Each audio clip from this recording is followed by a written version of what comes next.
हमने खुद पैदा करी। ये है तो ये है, ये नहीं तो ये भी नहीं। इसलिए सार शब्द बोला गया उसको। शब्द शब्द बहुअंतरे, सार शब्द मत लीजिए। कहे कभी जहाँ सार शब्द नहीं, दृग जीवन सो जीजिए। शब्द शब्द सब कोई कहे, वह तो शब्द विदे और जीवा पे आवे नहीं। निरख परख कर ले। गुरु से निरख परख कर शब्द लो, क्योंकि वो जीभ पे आता ही नहीं है। जीभ पे नहीं आता, वो तुम्हारे पास ऑलरेडी है। कस्तूरी कुंडल बसे, मृग ढूंढे बनमाही, और ऐसे रमता राम है तो दुनिया जाने ना। कस्तूरी उसको कोई दे ही नहीं सकता हिरन को, वो तो ऑलरेडी उसके पास है। बस उसका भेद बताना है। भीखा भूखा कोई नहीं, सबकी गठड़ी लाल, और गांठ खोल देखी नहीं, ताते भय कंगाल। बस गांठ खोलना सिखाता है गुरु की। गांठ कैसे खोलनी है, खजाना तुम्हारे पास ऑलरेडी पड़ा हुआ है। बस इतनी सी कहानी है। जो तिल माही तेल है, जो चकमक में आग, और तेरा साईं तुझ में है, जाग सके तो जाग। तेरा साईं तुझ में है, ना कि तेरे शरीर में है। अपने आप को अपने शरीर से अलग समझना शुरू करोगे, तब जान पाओगे कि मेरा साईं है कहाँ। अगर अपने आप को शरीर से अलग नहीं कर पाओगे तो शरीर को ही ढूंढते रहोगे शरीर में ही, कि मेरा साईं मेरे शरीर में है। जो चीज मेरे अंदर है, यानी दिल मान के चलो मेरे अंदर है, वो मेरे घर के अंदर नहीं मिलेगा। ढूंढ लो कहीं भी। जो मेरा दिल है, हार्ट जो मेरे अंदर है, मेरे शरीर के अंदर है, वो मेरे घर में नहीं मिलेगा, जबकि मैं रहता इसी घर में हूँ जी। इसी प्रकार जो मेरा साईं मुझ में है, यानी मेरे आत्मा में है, वो मेरे शरीर में नहीं मिलेगा। जितना मर्जी ढूंढ लो। शरीर में क्या मिलेगा? ये ब्रह्मा विष्णु महेश आदि माया निरंजन गणेश जी, ये सब मिलेंगे, चक्रों के रूप में मिलेंगे आपको, ताकत के रूप में मिलेंगे, शक्ति के रूप में मिलेंगे। लेकिन परमात्मा कहाँ है? आत्म में राम, राम में आत्म, चीनस गुरुमुख विचारी। जब आप अपने आत्म स्वरूप को जान जाओगे तो आप में ही वो विराजमान है, कहीं जाने की जरूरत नहीं पड़ती। लेकिन वो अवस्था जीव अवस्था से ऊपर की अवस्था है, जीव में नहीं है। जो कोई कहे कि जीव में ही परमात्मा है, नहीं। जीव तो उस अवस्था का नाम है जो नीचे आ गई है, गिर गई है, अपनी गति से नीचे गिर गई है, अधोगति हो गई है। इसको वापस वहां पे लाना पड़ेगा, जिसको छठी जगह कहते हैं। छठी जगह यानी 5 तत्व से न्यारा स्थान। कहने से परमात्मा मिल जाएगा, गुरु करने की क्या जरूरत है? रब रब तो कर ही रहे हैं ना सारे भाई, फिर गुरु करने की क्या जरूरत है? गुरु भेद बताता है, गुरु बावन छुड़वाता है, और वस्तु का लखाव कराता है। केवल वस्तु की बात है सारी। अगर हो गया, सूरत अपना काम शुरू कर देती है, और वस्तु को प्राप्त करती है, मुक्त हो जाती है। कोई काल नहीं, कोई माया नहीं। काल के तो सिर पे पैर रखना है, बिना काल के सिर के पैर रखे आप जा नहीं सकते सब लोग। और काल के सिर पे पैर आपको नाम उपदेश वक्ति बता दिया जाता है कैसे रखना है काल के सिर पे पैर। कहते काल के सिर पे पांव दे, सतगुरु के उपदेश। जब उपदेश दिया जाता है आपको, जब अगला नाम दूसरा नंबर का नाम मिलता है, तब आपको काल के सिर पे पैर रखना सिखाया जाता है कि बेटा ऐसे रखते हैं पैर।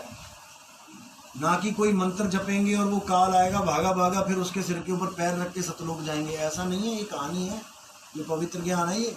हाँ हाँ, वो कारण लगा हुआ था, यही कारण मैं कथा क्योंकि कारण तो है, क्या कारण था ये तो समझ नहीं पा रहा, इसलिए कारण था। बिल्कुल, वो समझ नहीं पा रहा कि काल के सिर पर कैसे पैर रखेंगे। अभी मैं कहूँ कि तुम्हारे काल के सिर पर पैर रखवाता हूँ, तुम भी कहोगे ऐसे कैसे हो सकता है। जब तक तुम ये चीज नहीं समझ रहे, जब तक तुम्हें कथा ही सुनानी पड़ेगी, ताकि तुम्हें इतना बुद्धि में चला जाए कि बिना काल के सिर पे पैर धरे तुम सतलोक नहीं जा सकते। तिरुपति होती, लेकिन वो काल नहीं है कि कोई काल आएगा फिर मैं सतनाम जपूंगा ओम सोम और काली का नाम जप रहा हूँ वही सिर झुका देगा। बिल्कुल गलत ज्ञान है, ये ज्ञान नहीं है, ये बच्चों का ज्ञान है। पवित्र ज्ञान बोल देते हैं इसको। पवित्र ज्ञान तुम जग में भाखो, मूल ज्ञान गुप्त कर राखो। मूल ज्ञान तब लग छुपाई, जब लग द्वादश पंथ ना मिट जाई।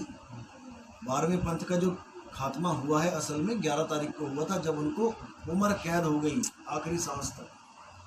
समझ रहे हो? जो बंदे बिल्कुल निर्दोष हैं, उनको भी अगर उनको भी 12-12, 25-25 साल, 20-20 साल लग जाते हैं निर्दोष साबित करने में अपने आप को। यहाँ पर तो भाई सजा हो गई है, उसके बाद दोष साबित हो चुका है तभी तो सजा हुई। उसका केस तो पता नहीं कितने साल लग जाएंगे लड़ते लड़ते। इसलिए मैटर क्लोज, चैप्टर क्लोज हो चुका है 12वें पंथ का। और 11 तारीख को सजा हुई, 12 को जेल में शिफ्ट हुआ किया गया उनको, 13 को हमारा यूट्यूब चैनल उजागर हो गया, जबकि मुझे पता भी नहीं था कि ये अंदर गए हैं। ये तो मुझे दिसंबर में रामपाल जी के जो भगत थे ना, वो फ़ोन करके परेशान करने लगे, तुम्हारा पंथ कब उजागर हुआ, कब हुआ। मैंने कहा देखो तो सही सिस्टम क्या है, कब मेरा यूट्यूब बना। फिर मैंने देखा ये तो 13 है, इसे कहते हैं कि साखी का सही होना कबीर साहब की। नहीं तो तुम बता दो 12वें पंथ की डेट क्या है, एक्सपायरी डेट। भाई तुम बता दो कि 12 पंथ कब खत्म हुए हैं, तुम्हारा उजागर कब हुआ, बता दो। 25 साल हो गए आज रामपाल जी को प्रचार करते हुए। और वो पहले फोटो क्या लगाते थे, गरीबदास कबीर पंथी, गरीबदास ये पंथी रामपाल जी। पहले टीका भी लगाते थे, मैंने देखा है। टीका लगाते थे, घंटी बजाते थे, शंख बजाते थे, और वो एक जने शब्द गा रहे हैं, तारा बजा, हाँ एक तारा बजा रहे हैं। तो वही मैं कह रहा हूँ, देखो भक्ति जो भी वो करवा रहे हैं बाकियों से ठीक है, जो बाकी करवा रहे हैं उनसे 100 गुना अच्छी है, लेकिन सत भक्ति ये भी नहीं करवा रहे, सत भक्ति नहीं करवा। जो लक्ष्य है हमारा, जो लक्ष्य तक नहीं पहुंचा रहे। हाँ कुछ करीब लेके आ रहे हैं, कबीर साहब के नाम से प्रेम करवा रहे हैं, करीब लेके आ रहे हैं उनके, लेकिन मुक्ति नहीं दे पाएंगे, मुक्ति नहीं दे सकते। मुक्ति का देह छाया नहीं है। यस, क्योंकि वो ये देखो ना, तत्वों की छाया है, वो नी तत्व है, वो नी तत्व है, उसकी छाया कहाँ से आएगी। वो शब्द रूपी बोलता है। गरीब पुरुष कबीर ने देह धरा नहीं कोय, शब्द स्वरूपी रूप है, घट घट बोले सोए। वो बोलता है, बोलता रहा। एक बार इनसे बात हुई थी तो मैंने कहा है कि उनकी भी तो देह छाया है। हाँ। तो मंथन करने लगा मैं आपस में। हाँ। तो मैंने सोचा है कि अगर संसार में जिसने जन्म लिया है उसकी छाया है, और अगर कोई जैसे मान लो शब्द, एक शब्द गुरु एक ऐसे है गुरु जो तत्वों से रहित है, कि देह छाया हो, वो शब्द गुरु की देह छाया ना हो सकती और बना सकती हो सकती है। तो ये बहुत मंथन करने के बाद में ये आपको दिसंबर में समझ में आएगा कि शब्द गुरु कैसे कहाँ पे बैठा हुआ है इस वक्त, उसकी छाया क्यों नहीं है। तो मैंने कोड लगा रखा है ना अभी कि अपने अपने गुरुओं से पूछो। दिसंबर में इसको खोलेंगे कि वो शब्द गुरु कहाँ बैठा हुआ है, कहाँ से बैठ के प्रचार कर रहा है, कहाँ पे सत्संग कर रहा है। वो ये सारा दिसंबर में खुलेगा। 2020 दिसंबर में हर चीज़ खोल दी जाएगी। अभी तो चलो मैं भ्रमण कर रहा हूँ, आधा और 15-20 दिन की और बात है, उसके बाद बैठ के बस सत्संग ही करेंगे, सत्संग बनाएंगे। अभी तो हाँ अभी तो हुआ नहीं। आज सोच रहा हूँ मैं थोड़ा सा 10-15 मिनट बोल के सत्संग डाल देता हूँ आज थोड़ा सा फ्री हूँ मैं, वरना तो हर जगह नाम दीक्षा नाम दीक्षा नाम दीक्षा। 4 चीज़ें जो हैं, तो ये एक होना ही सुरती है या सुरती इनसे अलग है?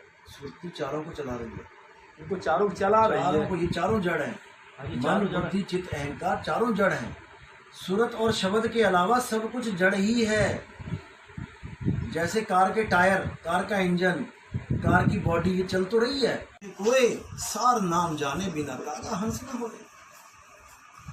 मंत्र में तो सारी दुनिया उलझी पड़ी है। कबीर साहब ने भी आके मंत्र दे दिए तो क्या कर लेंगे? कुछ नहीं है मंत्र, नाम है जप में, नाम है तप में। ये सारे मंत्र जाप वाप सब छोड़ो, खत्म करो इसको, केवल शब्द में सूरत लगाओ। जाप मरे अजपा मरे, अनहद भी मर जाए, और सूरत समाये शब्द में, रवा को काल ना खाए। कहानी खत्म सारी। सूरत शब्द योग, बीच में कोई मंत्र नहीं, जंत्र नहीं, तंत्र नहीं, बिल्कुल क्लियर। 52 अक्षर को बिल्कुल त्यागो।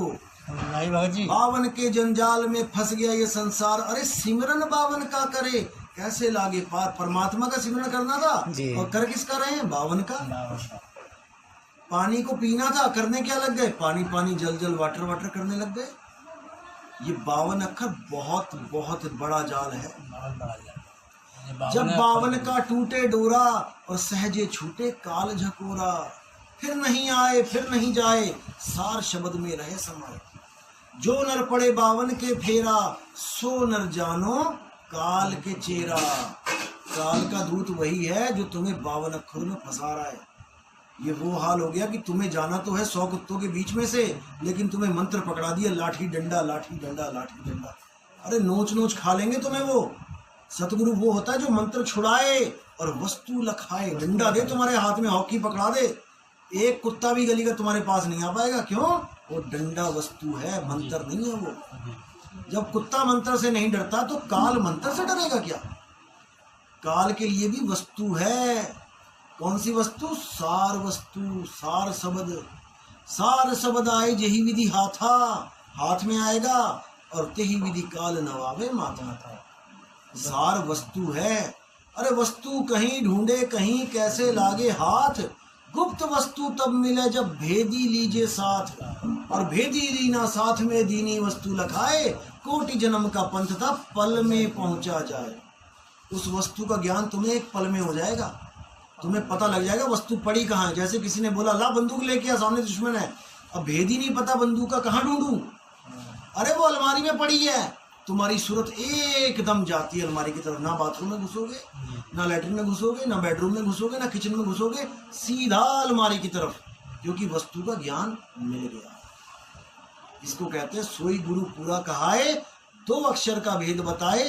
अरे 52 छुड़ाए और वस्तु लखाए, तब प्राणी निज घर को जाए। इसलिए समझ की बात करिए, बूझने की बात करिए। सत्य नाम है सार, बूझो। बूझो मतलब पहेली बूझो। जी जी। पहेली बूझी जाती है, यानी बुद्धि लगाओ, विवेक लगाओ, इसका निष्कर्ष निकालो, सार निकालो इसमें से। बूझो संत विवेक करी, विवेक जगाओ। सबसे पहले पहली लाइन मेरी यही होती है कि परमात्मा आपको इतना विवेकी बना दे कि कोई आपको भ्रमित ना कर पाए, क्योंकि सारा खेल ही विवेक का है। त्रिकुटी मध्य ध्यान लगाए, कहो कहाँ को जाए, और द्वार न पावे शब्द का, फिर भटका खाए। बिना विवेक के भटका खा रहे हैं। जहां गाहक तहां हो नहीं, जहां हो तहां गाहक नहीं, बिन विवेक भटकत फिरे, पकड़ शब्द की छाही। ये देखो छाही। अब कोई इसकी जगह इसको पकड़ने लग जाए, इसकी छाही को, तो कब इसको सत्य मिलेगा? कभी नहीं मिलेगा। तो सब के सब शब्द की छाही को पकड़ रहे हैं। शब्द की छाही क्या होती है? 52। हम है शब्द, शब्द हम माही। 2 प्रकार के शब्द हो गए। एक तो मैं शब्द हूँ जिसको कोई जान नहीं रहा, और एक जो मुझ में से शब्द निकल रहे, मेरी छाही है ये। और इस छाही को 52 अक्षरों को पकड़ के सारा संसार ग्रंथ बना के बैठा हुआ है। उन्हीं ग्रंथों में से उठा उठा के नाम जपी जा रहा है। यही छाही है, वो हमने खुद ही पैदा करी। हमने खुद पैदा करी। ये है तो ये है, ये नहीं तो ये भी नहीं। इसलिए सार शब्द बोला गया उसको। शब्द शब्द बहुअंतरे, सार शब्द मत लीजिए। कहे कभी जहाँ सार शब्द नहीं, दृढ़ जीवन सो जीजिए। शब्द शब्द सब कोई कहे, वह तो शब्द भी दे, और जीवा पे आवे नहीं, निरख परख कर ले। गुरु से निरख परख कर शब्द लो, क्योंकि वो जीभ पे आता ही नहीं है। वो जीभ पे नहीं आता, वो तुम्हारे पास ऑलरेडी है। कस्तूरी कुंडल बसे, मृग ढूंढे बनमाही, और ऐसे रमता राम है दुनिया जाने ना। कस्तूरी उसको कोई दे ही नहीं सकता हिरन को, वो तो ऑलरेडी उसके पास है। बस उसका भेद बताना है। भीखा भूखा कोई नहीं, सबकी गठड़ी लाल, और गांठ खोल देखी नहीं, ताते भय कंगाल। बस गांठ खोलना सिखाता है गुरु की। गांठ कैसे खोलनी है, खजाना तुम्हारे पास ऑलरेडी पड़ा हुआ है। बस इतनी सी कहानी है। जो तिल माही तेल है, जो चकमक में आग, और तेरा साईं तुझ में है, जाग सके तो जाग। तेरा साईं तुझ में है, ना कि तेरे शरीर में है। अपने आप को अपने शरीर से अलग समझना शुरू करोगे, तब जान पाओगे कि कभी कोई समय नहीं था जब ये नहीं थे, ऐसा कभी समय नहीं होगा जब ये नहीं होंगे। ये अजर अमर अविनाशी बीज है, ये कभी मरता नहीं है, लेकिन केवल शरीर को धारण करने की वजह से अपने आप को जन्म और मरण में फंसा हुआ समझ कि मैं आज पैदा हुआ और कल मैं मर जाऊंगा। यही सबसे बड़ा भ्रम है। कोई नहीं मरने वाला। कहते पानी में पानी मिला, मिला पौन में पौन, मैं तो से पूछू पंडित इनमें मरा कौन। कहते 5 तत्व 5 तत्वों में विलीन हो गए, तो ये मरे थोड़ी नहीं, ये तो अपने मूल में मिल गए। ये जिंदा हो गए, मरे नहीं, ये तो अपने मूल में मिल गए। बिछड़े हुए थे, मिल गए। और जीव अजर अमर अविनाशी, ये मरता नहीं है, तो मरा कौन। जैसे पंडित जी कह रहे थे ना तुम्हारे पिताजी मर गए, ये करो वो करो, तो वहां पर बोला कबीर साहब ने कि पानी में पानी मिला, मिला पौन में पौन में, तो उसे पूछूं पंडिता इनमें मरा कौन, पहले ये तो बता दो कि जो क्रियाक्रम कर रहा है किसकी मृत्यु पे, किसके मरने पे कर रहा है, मरा कौन है। पंडित जी को जवाब नहीं आया कि मरा ही कोई नहीं, मरा कौन है, कोई मरा ही नहीं और कोई मरता ही नहीं है। इस दुनिया में सबसे बड़ा झूठ है कि मरना सच है। हाँ, कहते हैं सबसे बड़ा सच क्या है कि मरना ही सच है। अरे मैं कहता हूँ इस दुनिया में सबसे बड़ा झूठ तुम्हें बताया गया है कि मरना सच है। सबसे बड़ा झूठ है, मरता ही कोई नहीं है यहाँ पे, केवल अपने कपड़े बदल रहे हो, इससे ज्यादा कुछ नहीं। क्या तुम कपड़े बदल के आ जाते तो हम क्या कहते तुम मर गए? नहीं, केवल कपड़े बदलने को इन्होंने मृत्यु मृत्यु कह के सबको डरा दिया। अब कपड़े नहीं बदलना चाहता कोई भी, केवल बस सारे खेल है। साहिब भी ये कहते हैं कि कपड़े बदल रहे हो, इसी को लाख चौरासी समझो। अब क्या करना है, कपड़े बदलने नहीं है, कपड़े उतार देने हैं सदा के लिए।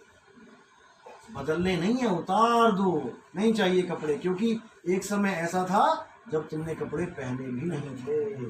वही छठी जगह है, छठी तुम्हारी है जगह, तुम कहाँ चला भी गोए। उसी छठी जगह को याद कराने के लिए नास्ट्रेडमस ने भी बोला कि जब 5 नदियां एक में समाहित हो जाएंगी। इन्होंने बहुत बड़ा जाल बिछा रखा है कि 5 नदियों के प्रदेश में वो पैदा होगा, पंजाब में पैदा होगा। वहां पे 5 रिवर्स टू 1 लिखा हुआ उसने कि जब ये 5 नदियां, पंच महाभूत रूपी नदियां जब एक हो जाएंगी, यानी वो सूरत 5 को छोड़ के एक की तरफ चल पड़ेगी, तब तुम्हारी मुक्ति होगी और वो मुक्ति का दाता इस कोड को खोलेगा। नहीं यकीन है, अभी देखो इंटरनेट पे 5 रिवर्स टू 1, और ये 2-1 नहीं दिखाएगा तुम्हें कोई भी, बस 5 रिवर्स दिखाएंगे कि 5 नदियां हैं पंजाब में, जहाँ पे हमारे गुरुजी बुद्धि भी चल रही है, 5 इंद्रियां भी चल रही हैं, 10 इंद्रियां चल रही हैं, 5 तत्व भी चल रहे हैं, लेकिन किसी की ताकत की वजह से। वो ताकत का नाम है सूरत। और ताकत ले कहाँ से रही है? शब्द से। जैसे एक प्लांट लगा है, थर्मल प्लांट, शहर से बाहर, वहां पर बिजली पैदा हो रही है और वहां से एक तार आ रही है, आपके घर में भी तार आ रही है ना। अब आपके घर को रोशन कौन कर रहा है? Thermal plant. किसके द्वारा? तार के द्वारा। तार नहीं तो ये सब कुछ जड़ है, ना पंखा जलेगा, ना बत्ती जलेगी, ना कंप्यूटर चलेगा, ना टेप रिकॉर्डर, कुछ नहीं। एक तार आ गई तो ये सब अपना अपना काम करने लग जाएंगे। इस प्रकार मन, बुद्धि, चित्त, अहंकार, 5 तत्व, 3 गुण, 25 प्रकृति, सब जड़ है, केवल सूरत की वजह से। उसी को कहते हैं मकर तार। जो सूरत है ना, इसी को कहते हैं मकर तार की डोरी। ये जैसे मेरी सूरत यहाँ गई, दीवार पे गई, अब ये एक डोरी चल रही है, एक डोर गई है वहां तक। अब इसको डोर को वापस जब लाएंगे तो इसको मकर तार की डोरी कह देते हैं कि इस डोरी पे संभाल के आ जाओ, जहां से गए हो वहीं पे आ जाओ। उलट समानी आप में प्रगटी ज्योत अनंत, और साहिब सेवक एक संग खेले सदा बसंत। कि तुम एक ज्योत की बात करते हो, यहाँ पे अनंत ज्योतों की बात कर रहे हैं, यानी कि उसको अकथनीय है। वो इतना शब्द घनघोर होगा कि आप सब कुछ भूल जाओगे। उलट समानी आप में प्रगटी ज्योत अनंत, साहिब सेवक एक संग खेले सदा। साहिब और सेवक एक संग, यानी एक ही हो जाएंगे वो। सूरत समाये शब्द में बाकू काल न खाए। जब समाई गई फिर अलग कैसे रही, फिर एक ही हो गई। जैसे तो वो एक विजय साहब वाली बात है, स्टैंड आपको जो पटना इधर लाना, बात ही खत्म कर दी। विहंगम चाल, यहाँ से उठाया यहाँ लगाया, बीच में कहीं रुकना ही नहीं है। बहुत सारे जैसे ईंट उठाए रहे मिल गया। सतगुरु के लक्षण कहूँ अचल विहंगम चाल, और हम अमरापुर ले गए ज्ञान शब्द सरगाल। हमारे सिर के ऊपर ज्ञान शब्द, ज्ञान रूपी शब्द दे दिया उसने हमें, और हम डायरेक्ट लग गए अपने शब्द में। और वो अचल है, वो आता जाता नहीं है परमात्मा। आवे ना जावे, जन्मे नहीं मरे, सो निज पीव हमारा। जो आने जाने में हो गया और जन्मता और मरता है, वो हमारा परमात्मा नहीं है। हमारा परमात्मा वो है, वो अचल है, और हमें भी वो अचल कर देगा। जब हम अचल हो गए, हमारा आना जाना खत्म हो गया, ना कहीं आना ना कहीं जाना, तो आपे में आप समाना, अपने स्वरूप में समा जाओ, खत्म कहानी। बस सिंपल सा। लेकिन इसको सिंपल को इतना केवल गुरु बनने के चक्कर में की हो गई है। इसको वापस वहां पे लाना पड़ेगा, जिसको छठी जगह कहते हैं। छठी जगह यानी 5 तत्व से न्यारा स्थान। इसीलिए बोला कि जहिया जन्म मुक्ता हता तैया हता ना कोई, छठी तुम्हारी है जगह तू कहाँ चला भिगोए। तुम्हारी छठी अवस्था तुम्हारी जगह है, यानी तुम्हारा आत्म स्वरूप तुम्हारी जगह है। तुम अपने आत्म स्वरूप को भूल के तुम कहाँ 5 तत्वों में जाके समा रहे हो, और उसके बाद तुम जीव कहला रहे हो। केवल 5 तत्वों में आने के कारण ही हम जीव कहला रहे हैं, नहीं तो हम ही सबल थे। हंसा तू तो सबल था और हल्की तेरी चाल, रंग कुरंगी पड़ गया ताते हुआ लबार। इस कुरंगी में तेरा तो बड़ा बढ़िया रंग था। कब देखूं प्रभु अपना आत्म का रंग। आत्म के रंग में थे हम, रंगे हुए थे, लेकिन हम इन 5 तत्वों के रंग में आके जन्म मरण रूपी जेल में फंस गए। अब कर्म भी कर रहे हैं, भोग भी रहे हैं। समझ रहे हो? अब इनसे कब निकल पाओगे? जब जैसे कृष्ण जी ने भी बोला कि हे अर्जुन, इस दुनिया में कोई कुछ करता ही नहीं है, कोई कर्म होता ही नहीं है इस दुनिया में किसी के द्वारा। ये सारे कर्म प्रकृति कर रही है तीनों गुणों के द्वारा। ये हाथ खा रहा है, क्या है ये हाथ? ये प्रकृति का ही रूप है, 3 गुणों का ही रूप है। जीव कुछ नहीं खा रहा, जीव कुछ खाता नहीं पीता नहीं, जीव तो अमर हमारा विनाशी है। इसीलिए बोला जीव सोई जो जुग जुग जीवे, उत्पत प्रलय माही, देह धरे भर में 84, निर्भय कब होना है। केवल देह धारण कर रहा है, वो धारण कर रहा है, ना कि वो देह है। जीव देह नहीं है, जीव सुरत की